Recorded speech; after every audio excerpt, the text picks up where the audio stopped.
بیرون ملک کے اندر موجود ہے اور وہ پاکستان میں اپنے جانور کی قربانی کا کسی کو وکیل بنانا چاہتا ہے تو یہ وکیل بنانا جائز ہے، کیونکہ قربانی ایک مالی عبادت ہے اور مالی عبادت کے اندر وکالت جائز ہوتی ہے، جیسا کہ زکوٰۃ میں بھی ہوتا ہے کہ اگر کوئی زکوٰۃ کا کسی کو وکیل بنا دے تو یہ وکالت جائز ہوتی ہے۔ جبکہ جو بدنی عبادت ہوتی ہے جیسے نماز ہے، روزہ ہے، بدنی عبادت کے اندر وکالت جائز نہیں ہوتی۔ کوئی یہ نہیں کہہ سکتا کہ یار میرے پاس ٹائم نہیں ہے تو آپ میری طرف سے نماز پڑھ لیں، میں نے آپ کو وکیل بنایا، تو اس طرح نہیں ہو سکتا کیونکہ نماز بدنی عبادت ہے۔ تو بدنی عبادت کے اندر وکالت جائز نہیں، مالی عبادت میں وکالت جائز ہے۔ اب اگر کوئی شخص بیرون ملک کے اندر موجود ہے، یورپ میں ہے یا سعودیہ عربیہ کے اندر موجود ہے یا کسی اور ملک کے اندر موجود ہے اور وہ پاکستان میں اپنے جانور کی قربانی کا کسی کو وکیل بنانا چاہتا ہے تو یہ وکیل بنانا اس کا جائز ہے۔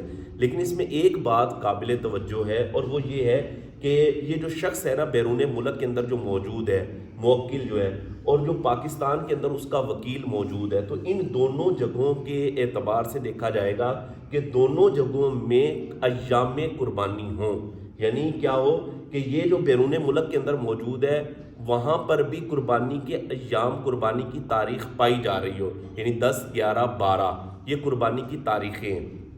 تو ان تینوں دنوں میں سے کوئی تاریخ وہاں پر بھی پائی جا رہی ہو اور جہاں پر قربانی کی جا رہی ہے وہاں پر بھی ان تینوں تاریخوں میں سے کوئی تاریخ پائی جائے، ضروری ہے۔ اور اگر ایسا ہوا کہ یہاں پر تو یعنی بیرون ملک کے اندر قربانی کی تاریخ پائی جا رہی، جیسے 10 ذی الحجہ ہو گئی ہے، جیسا کہ سعودیہ کے اندر ایسا ہوتا ہے کہ 10 ذی الحجہ یہاں پر شروع ہو چکی ہے لیکن یہاں ابھی 9 ذی الحجہ ہے، تو اگر وہ شخص کہتا ہے کہ یار ہمارے ہاں قربانی کی تاریخ شروع ہو گئی ہے، قربانی کا دن شروع ہو گیا، آپ میری طرف سے قربانی کر دیں، لیکن یہاں پر 9 تھی، اب اگر شخص یہاں پر وہ کر دیتا ہے قربانی تو قربانی نہیں ہوگی، کیونکہ یہاں پر بیرون ملک کے اندر اگرچہ تاریخ ہے لیکن یہاں پر نہیں پائی جا رہی، قربانی کرنا جائز نہیں ہوگا کیونکہ 9 ذی الحجہ کو قربانی نہیں ہوتی۔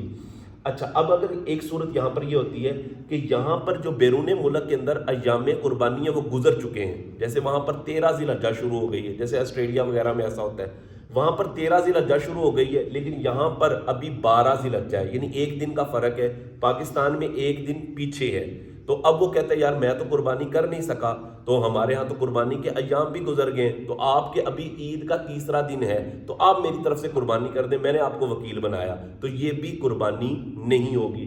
یہاں اور یہاں یعنی موکل اور وکیل کے درمیان میں یہ ضروری ہے کہ ان دونوں میں قربانی کے ایام پائے جائیں، قربانی کے ایام پائے جائیں گے تو اس سے قربانی ہو جائے گی۔ جیسے یہاں پر کوئی شخص سعودی عرب کے اندر موجود ہے اور وہاں پر